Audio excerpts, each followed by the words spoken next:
అందరికీ నమస్కారం. ఈరోజు సురేందర్ రెడ్డి గారి మరణం చాలా దిగ్భ్రాంతిని కలిగించింది. వారు మొన్న చనిపోవడం రైతు ఆత్మహత్యల పైన పనిచేసే మాలాంటి వాళ్ళకి చాలా బాధాకరం. అప్పుల బాధకి వారు చనిపోవడం అనేది చాలా దురదృష్టకరం.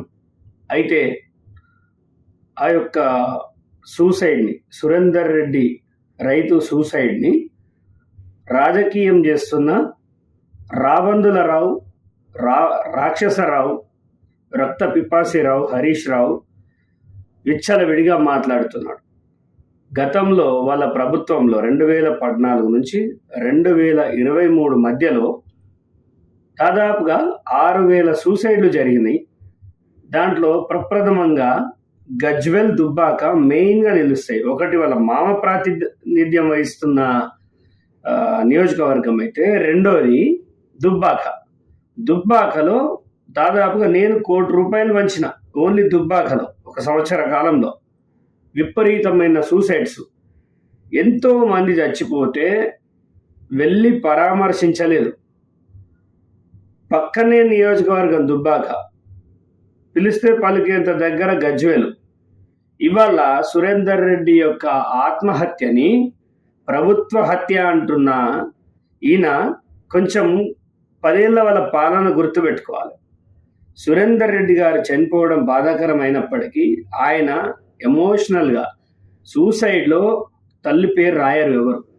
ఆయన రాశాడు అంటే ఆయనకు పీకల్లోతుల అప్పులు ఉండబట్టి ఆయన ఏం చేయాలో తోచక చనిపోయే క్రమంలో వాళ్ళ అమ్మ పేరు కూడా రాశాడు అంటే ఆయన ఎంత భావోద్వేగానికి గురై చనిపోయాడు. దీన్ని ప్రభుత్వ హత్య అనడం ఇతని దిగజారుడుతనానికి నిదర్శనం.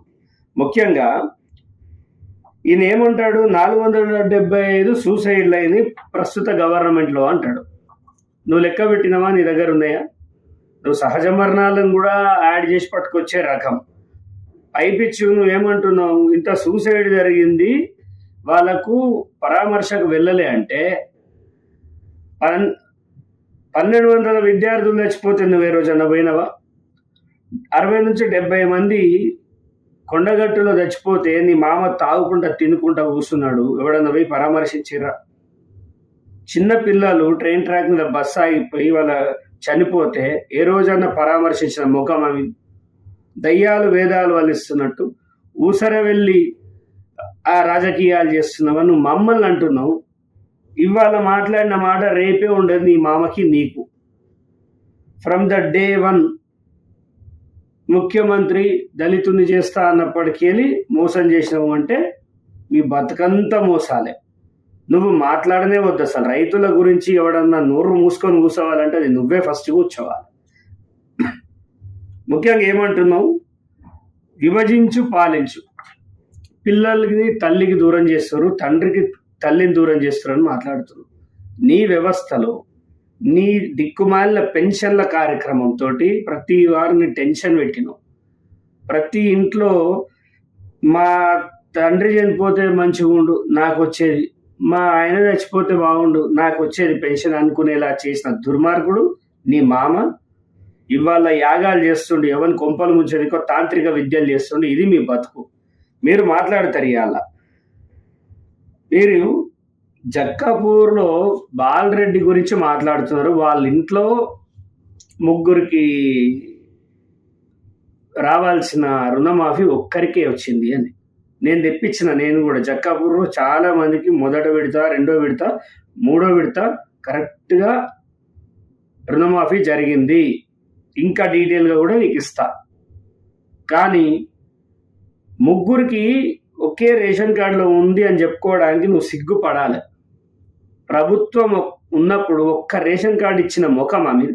నువ్వు ఆ రోజే ఎవరి రేషన్ కార్డు వాళ్ళకి ఇస్తే ఇవాళ ఈ కొట్టుకొసొచ్చేది ఉండకపోదు. రేవంత్ రెడ్డి గారు ఏమన్నారు, యాజ్ పర్ గైడ్ లైన్స్ ప్రకారం పోతా అని చెప్పిండు. నీకు 100లో 90 కనిపిస్తలేవు, 10 పట్టుకొని వచ్చినావు. ఆ 10 మందిని రెచ్చగొడుతున్నావు. వాళ్ళు ఎప్పుడు సూసైడ్ చేసుకుంటారా అని ఒక నక్క లాగా వెయిట్ చేస్తావు. నువ్వు గోతికాడ నక్క లెక్క వెయిట్ చేస్తున్నావు. నీకు చావులు కావాలి, రక్తం కావాలి, ఎక్కడైనా ఎవడన్నా చచ్చిపోతే శవ రాజకీయాలు కావాలి. ఇంకా నేను మాట్లాడతాడు 51 ఏళ్ళ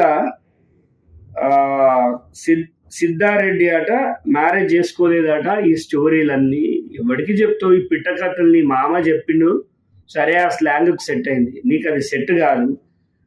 ఏవేవో చెప్తున్నావు. 31 రీజన్స్ ఉన్నాయట రుణమాఫీ కాకపోవడానికి. 31 రీజన్స్.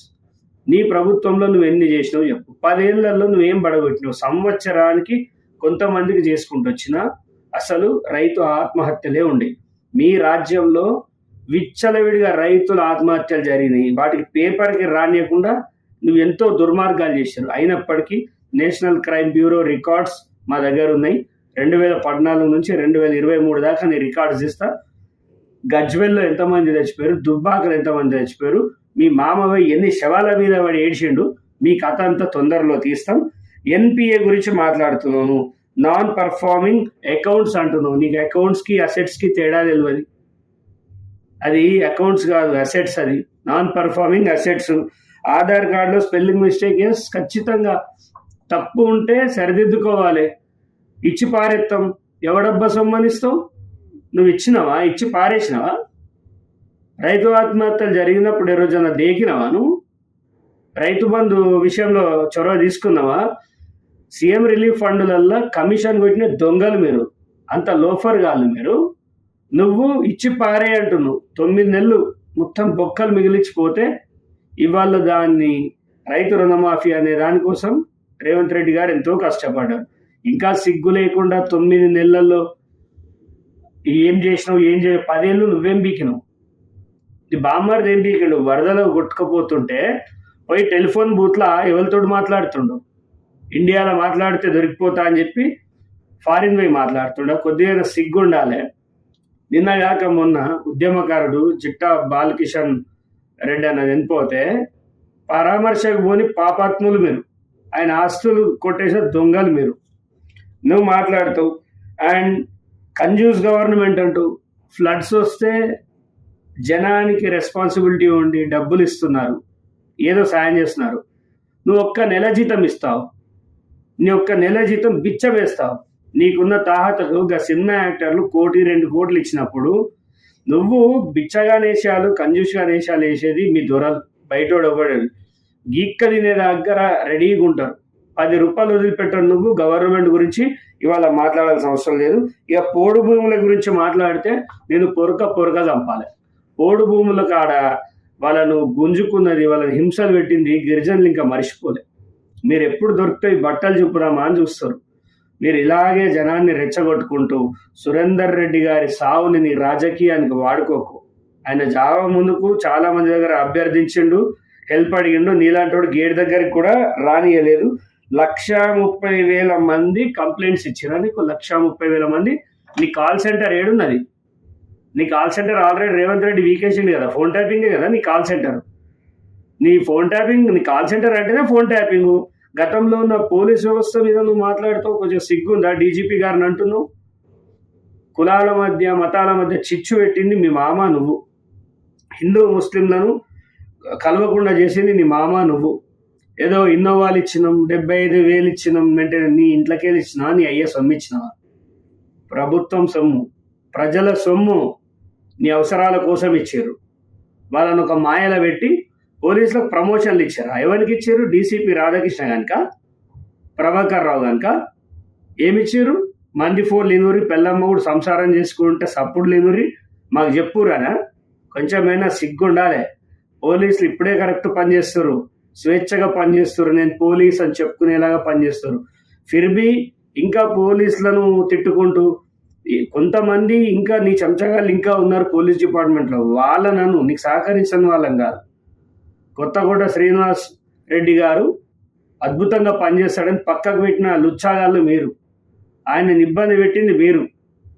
ఇవాళ మీరు పోలీస్ వ్యవస్థ గురించి కామెంట్స్ చేస్తే మిమ్మల్ని తీసుకుపోయి రోకల్ బండలు ఎక్కిస్తారు. ముఖ్యంగా క్యాబినెట్ సబ్ కమిటీ గురించి. నీ క్యాబినెట్ సబ్ కమిటీలు ఏం జరుగుతుందో తెలియదు. నీ క్యాబినెట్ సబ్ కమిటీ అంటే తెలుసా? ఫస్ట్ ఆఫ్ ఆల్ ఆ బీహార్ వాడిని కూర్చోబెట్టుకొని సోమేశ్వర్ని కుక్కలు తిన్నాడు, బిస్కెట్లు తినుకుంటా, కోట్ల రూపాయలు ఛాయలు తాగుకుంటా, నువ్వు నీ మామ నీ కవిత మీ బామ్మర్ది. క్యాబినెట్ అంటే కుటుంబం, ఫ్యామిలీ కాదు.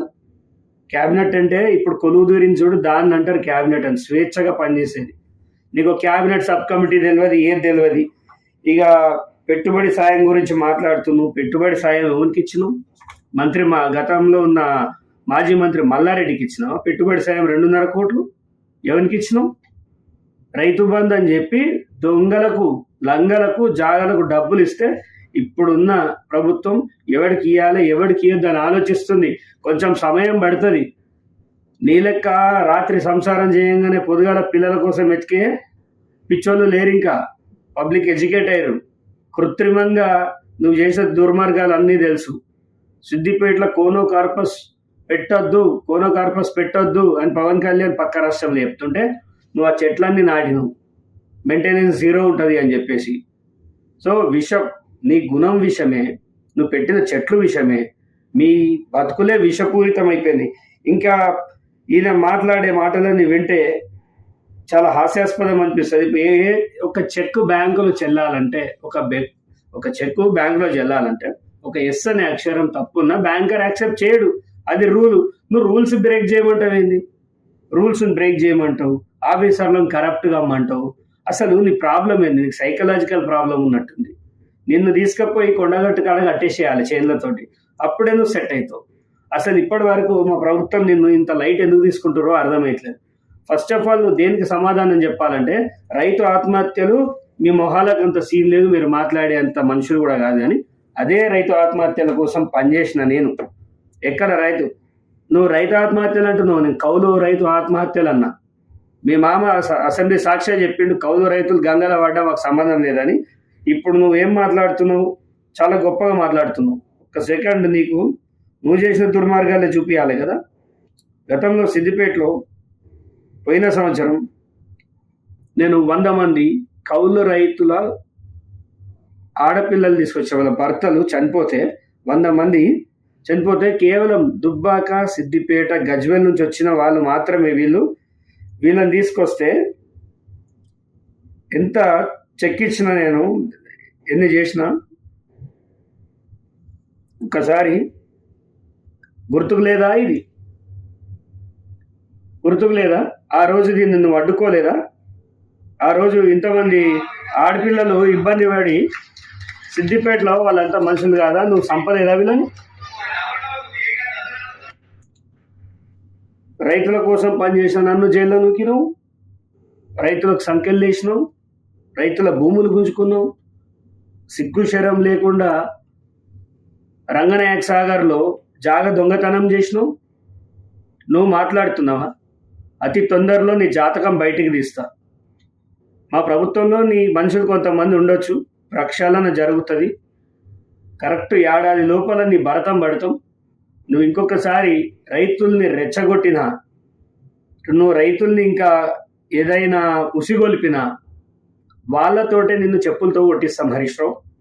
చాలా జాగ్రత్తగా ఉండాలి. నువ్వు నీ అహం తగ్గుతలేదు. ఇంకా కూడా 10 ఏళ్ళు పందికొక్కుల్లాగా పడి తెలంగాణ ఉద్యమకారుల శవాలు పీక్కదిన్న దుర్మార్గులు మీరు. ఇవాళ నువ్వు దొంగేడుపులు ఏడవకు. నువ్వేందో అందరికీ తెలుసు, రాష్ట్ర ప్రజలందరికీ తెలుసు. అతి తొందరలో నీ రంగులు బయట పెడతాం, నీ ఆస్తులు బయట పెడతాం. ఈ సురేందర్ రెడ్డి గారి మరణం పైన కాంగ్రెస్ పార్టీ దిగ్భ్రాంతి వ్యక్తం చేస్తుంది. మేము కూడా గ్రౌండ్లో తిరుగుతాం, కౌన్సిలింగ్ ఇస్తాం. రైతులు ఎవ్వరు చచ్చిపోవద్దు. ఏదైనా కష్టం ఉంటే మనకు చెప్పుకోండి, ప్రభుత్వానికి అర్జీ పెట్టుకోండి. ఏదైతే 2018 తర్వాత తీసుకున్న లోన్స్ అని చెప్పామో వాటినే తీరుస్తున్నాం. 2.5-3 లక్షలు ఉంటే ఏదైతే నియమావళి ఏదైతే చెప్పినామో దాని ప్రకారమే జరుగుతుంది. ఈ హరీష్ రావు అనేటోడు పబ్బం గడుపుకోనికి ఏదో ఒక కార్యక్రమం చేసి ప్రజల్ని రెచ్చగొడతాడు. ఆయనకి శవాలంటే ప్రాణం, ఆయనకు రక్తం అంటే తీయదనం, శోకం పెడితే ఆనందం. ఇది వాళ్ళ బతుకులు. ఇంకా దొర వ్యవస్థ నుంచి మనం బయటపడాలి. ఇప్పుడు ఈ వీడియో చూసిన వాళ్ళందరికీ ఒకటే మాట చెప్తున్నా, నువ్వు నన్ను కామెంట్ చేసే ముందు నేను ఎంత పని చేశానో చూడండి రైతుల కోసం. ఇవాళ ఈయన రైతు ఆత్మహత్యల గురించి మాట్లాడతాడు. అసలు దొంగ ఈయన కాదా? సమయం ఇవ్వండి ప్రభుత్వానికి, చాలా అద్భుతాలు చేసి చూపిస్తుంది. కొత్తగా వచ్చిన ప్రభుత్వం, ప్రజల సహకారం ఖచ్చితంగా ఉండాలని కోరుకుంటున్నాను. Thank you.